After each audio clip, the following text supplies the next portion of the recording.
What is up, you guys? It is your boy, Brenton Biggers here, and welcome to another video. In today's video, we are going to be talking about the Atlanta Falcons. So, in today's video, obviously the Falcons, I'm going to just give you a little bit reminder. If you're wondering why I'm wearing the same shirt, it is literally because I have been, I've been doing a lot lately. I am recording these videos to the future. So, before anybody mentions how I think that this so I'm going to just quickly mention that. But anyway, let's get into the video. So the Atlanta Falcons are probably one of the more, I wouldn't say wild cards, but I think they'll probably be the second most wild card team in the NFC. Actually, is that true? I would say the third most wild card.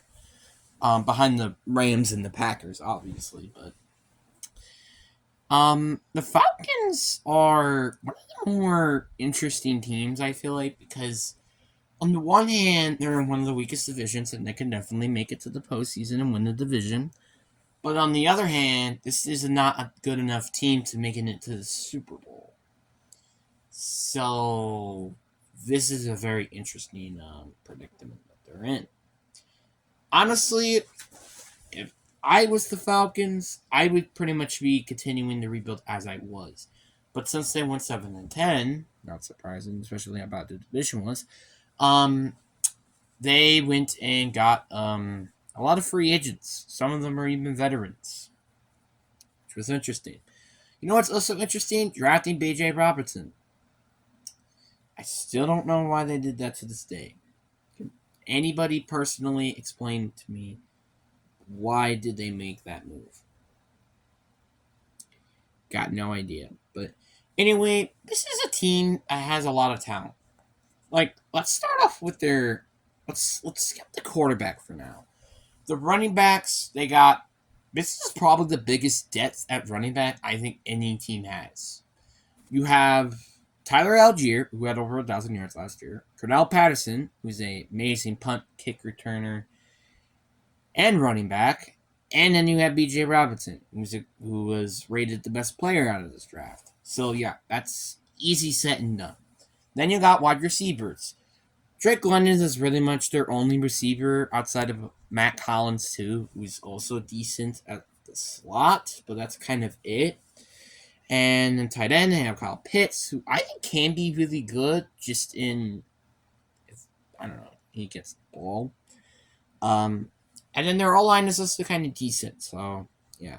With breakout candidates of Chris Landstorm and Kara McGarry. But their defense is it's okay. Players like Jerry Jarrett, AJ Terrell, Jesse Bates, Jeff Okuda are on that defense, so it should be alright. But now let's get into the concerns. Quarterback, I think, is a bit of a question mark. Even if you have Taylor Heineke or Desmond Ridder at quarterback, I honestly do have a good reason to believe that this is a very it's a very hit or miss quarterback core right now. The wide receivers again, like they're not. It's not a good receiving core. Honestly, I can have a good reason to believe that it's pretty mid. Tight end, Kyle Pitts is a bit of a concern. Their O-line outside of right guard and right tackle is pretty darn bad. And their defense is honestly pretty bad without Gary Jarrett, to be honest with you. It's honestly very, very bad. But so you got that. But obviously, this is one of the most easiest divisions in football, and also lucky to be in one of the easiest conferences in football. But it doesn't mean that this team isn't going to make it to the Super Bowl. Because if I have to pick teams to win the Super Bowl, so I have the four, obviously. The Eagles, the 49ers, the Seahawks. The Eagles, the 49ers, Seahawks, and Cowboys. Then you have the Saints. Then you have the Lions. Then I think the Bears will be next. No, actually, no, the Giants, then the Bears, and then the Falcons. So they're the ninth best team, in my opinion, in the NFC.